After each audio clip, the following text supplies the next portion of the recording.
setengah yang agak mentah-mentah dikit.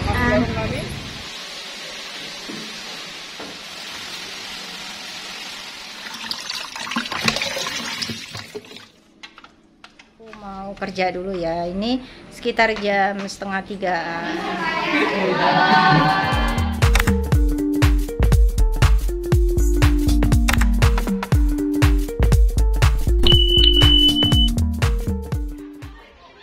Halo, assalamualaikum warahmatullahi wabarakatuh. Masya Allah, tabarakallah, alhamdulillah ya. Kita berjumpa lagi di channel YouTube Fitriyanti. Share lagi kegiatan rutinitas harianku sebagai ibu rumah tangga. Nah, kali ini aku share aktivitas aku sepulang dari kerja. Jadi ini aku saat masih di kantor ya. Aku ambil sedikit videonya.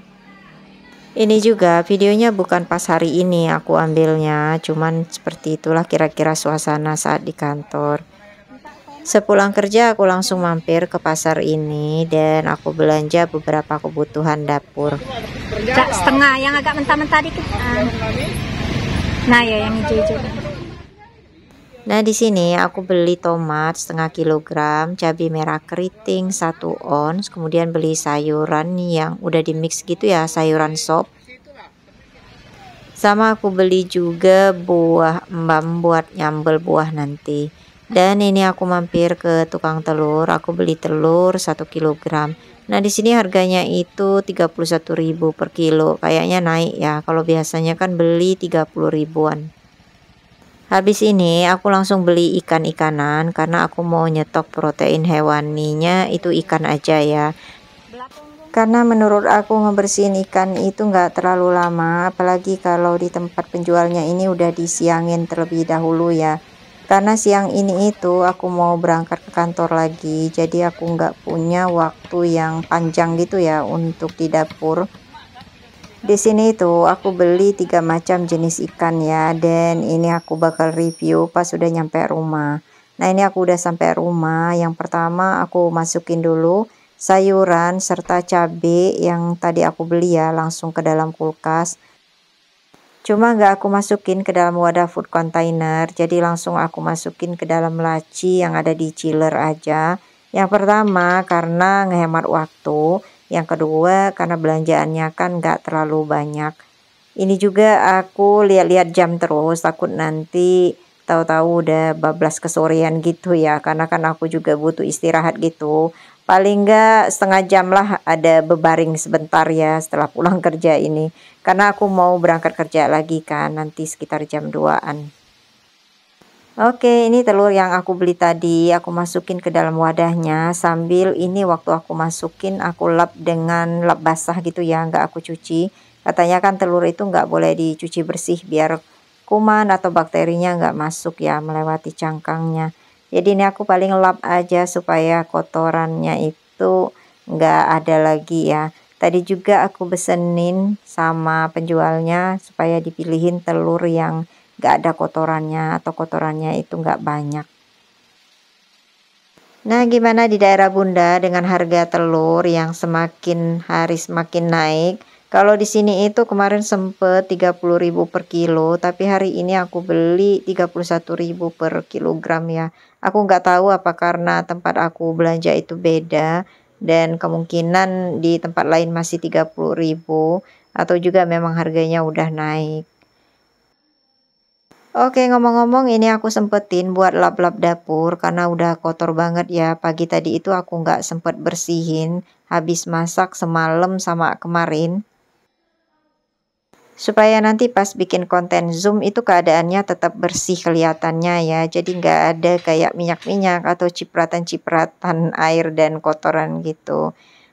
Oke, karena ini aku habis ngelap-ngelap, tentu kotorannya itu bakal jatuh ke lantai gitu ya. Jadi ini aku mau lanjut nyapu, karena rasanya nggak enak banget ya kalau aktivitas di dapur kita nginjek sesuatu yang basah atau juga yang kering kayak nasi kering gitu.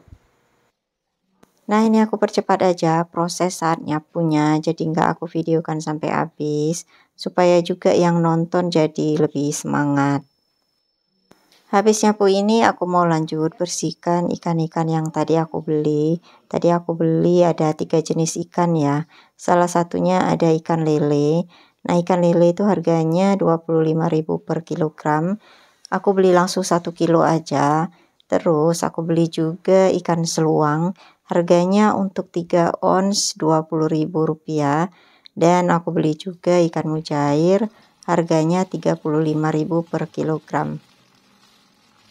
Pertama-tama ini aku bersihin dulu ikan seluang. Nah, kalau ikan seluang ini biasanya aku goreng ya, kadang goreng tepung, kadang goreng bumbu kuning. Pokoknya enaknya digoreng aja, karena kan ikannya ini ukurannya kecil-kecil. Gorengnya juga harus agak sedikit renyah gitu ya, agak garing, supaya nggak bertulang gitu, karena kan dagingnya nggak banyak. Kalau digoreng garing itu kita bisa makan bagian semuanya ya, baik kepalanya maupun tulang-tulangnya, karena kan renyah gitu. Oke, nah ini aku keluarin dulu semua ikan-ikannya supaya nanti kantong-kantongnya ini bisa aku cuci bersih gitu ya, dan dikeringkan. Biasanya aku jadiin wadah buat sampah. Semua ikan-ikannya ini tadi udah dibuang kotoran di perutnya ya oleh penjualnya. Jadi di sini aku tinggal ngebersihin aja, sama juga ngerat-ngerat bagian dagingnya ya kalau untuk ikan lele, supaya nanti pas digoreng itu agak lebih renyah. Nah, ini aku bersihin dulu ikan seluangnya satu-satu karena bagian isi perutnya ini ada yang masih nempel gitu. Sekaligus juga bersihin darah, bersihin juga bagian luar ikannya. Ini ikan seluangnya udah selesai ya aku bersihkan, jadi tinggal nyiram-nyiram bagian luarnya aja. Lanjut aku mau ngebersihin ikan lele. Nah, ikan lelenya ini tadi aku minta sama penjualnya ukurannya yang enggak terlalu kecil dan juga enggak terlalu besar sih. Tapi penjualnya itu ngambil ukuran yang besar-besar banget gitu ya. Aku kurang suka dengan ikan lele yang agak terlalu besar. Tapi jangan juga ukurannya yang terlalu kecil ya. Kalau terlalu kecil itu pas kita goreng kayaknya dagingnya hilang gitu. Mungkin nanti ikan lelenya ini bakal aku potong jadi 2 gitu ya. Tapi untuk sementara ini aku bersihin aja dulu. Ini 1 kilonya dapat 5 ekoran ikan gitu. Kalau misalnya yang ukuran sedang mungkin sekitar 6 ya. Tapi kalau yang ukuran kecil-kecil itu biasanya 8. Untuk ikan mujairnya ini enggak keambil video ya oleh aku waktu ngebersihinnya. Jadi ini aku mau lanjut untuk nyiapin bumbu ikan-ikan ini. Pertama-tama itu aku kasih garam sama jeruk nipis dulu. Lanjut kemudian aku cuci bersih gitu dan dikasih dengan bumbu racik aja ya supaya lebih mudah. Dan ini bisa dilihat stok bumbu racik aku banyak banget. Biasanya aku simpan itu ada 3 macam bumbu racik ya, yang paling banyak yaitu bumbu racik ikan, ayam, sama tempe. Kalau untuk bumbu racik ayam sama tempe itu biasanya aku gunain buat ngungkep. Tapi kalau ikan ini buat goreng kalau misalnya kita males untuk bikin bumbu kuning sendiri. Oke, ini udah aku bumbu kuning, terus aku mau masukin ke dalam wadah food container. Untuk ikan seluangnya aku jadiin 1 porsi aja ya, karena ini cuma 3 on, paling untuk sekali masak. Dan untuk ikan lelenya itu aku jadiin 2 porsi, karena semuanya ada 5 ekor, jadi yang 1 porsi itu ada 3 ekor. Ini buat sekali masak ya.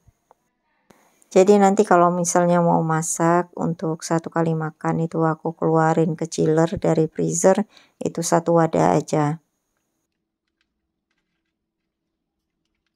Ini ikan lelenya aku atur-atur dulu di dalam wadah food container supaya nanti pas nutupnya itu bisa ketutup rapat benar ya wadah food containernya.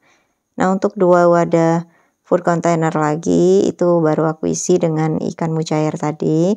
Jadi ini semuanya aku belah punggung gitu ya, minta sama penjualnya tadi buat dibakar. Karena untuk ikan lele sama ikan seluangnya ini jelas pasti digoreng gitu, makanya untuk yang 2 mujair lagi itu aku minta dibelah punggung. Oke, ini udah selesai semua, waktunya sekarang buat nutupin wadah-wadahnya dan aku masukin ke dalam freezer.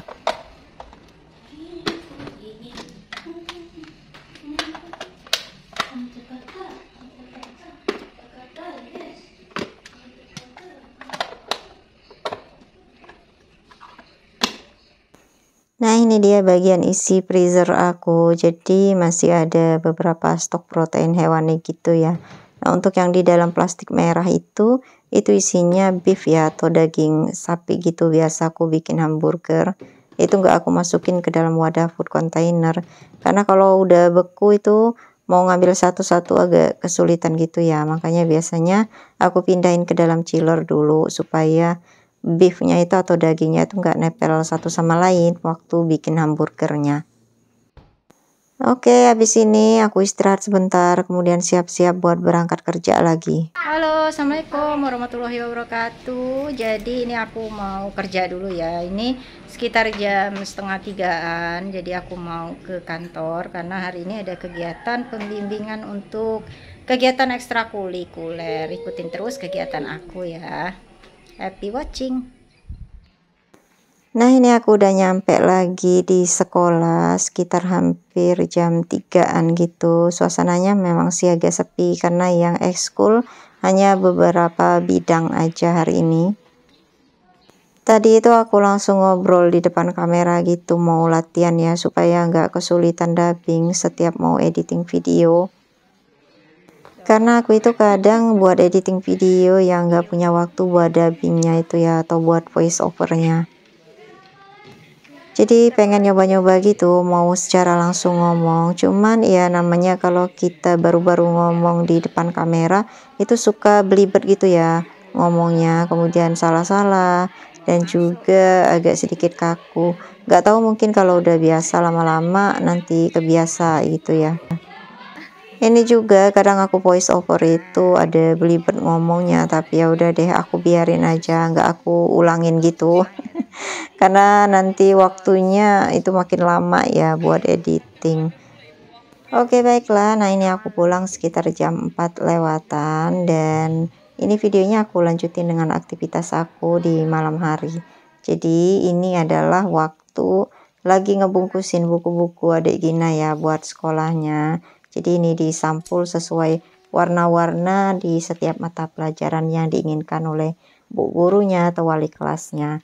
Nah, ini ada buku gambar itu warna pink, kemudian ada juga warna biru, merah, kuning, hijau muda, hijau tua, ada juga warna coklat untuk mata pelajaran PJOK. Pokoknya untuk semua buku tulis yang harus disiapkan ini ada sekitar 12-an ya kalau untuk adik Gina. Nah, ini aku memang ambil videonya, nggak aku ambil semua badan gitu ya. Cuman bagian pas kerja tangannya aja karena aku males ganti pakaian ya. Ini kan malam hari, jadi aku itu pakai daster pendek. Ternyata sampul bukunya ini masih ada yang kurang ya, kayak warna coklat untuk 2 buku, kemudian warna hijau tua itu juga untuk 2 buku. Karena ada satu mata pelajaran itu yang 3 buku gitu ya, kayak buku agama. Buku agama itu ada buku latihan, buku catatan, sama satu lagi buku baca tulis Al-Quran. Ini aku nyampul bukunya dibantu oleh Pak suami. Itu juga walaupun dibantu hampir sekitar lebih dari 1 jaman ya. Jadi jam setengah 10 itu ini baru kelar semua. Karena memang kalau nyampul buku pakai sampul ini itu kan agak lebih ribet ya. Karena kita harus motong dulu kertasnya, kemudian nanti dilem, baru kemudian disampul plastik. Belum lagi kita nempelin buat namanya dan nulis namanya ya. Nah, kiranya aktivitas kami di malam hari nyampulin buku-buku adik Gina ini mengakhiri perjumpaan kita di video kali ini. Terima kasih untuk Bunda dan semua yang sudah menonton videoku hingga akhir. Mudah-mudahan ada hal yang bisa diambil manfaatnya atau juga bisa menghibur. Nantikan video YouTubeku selanjutnya. Wassalamualaikum warahmatullahi wabarakatuh. Dadah.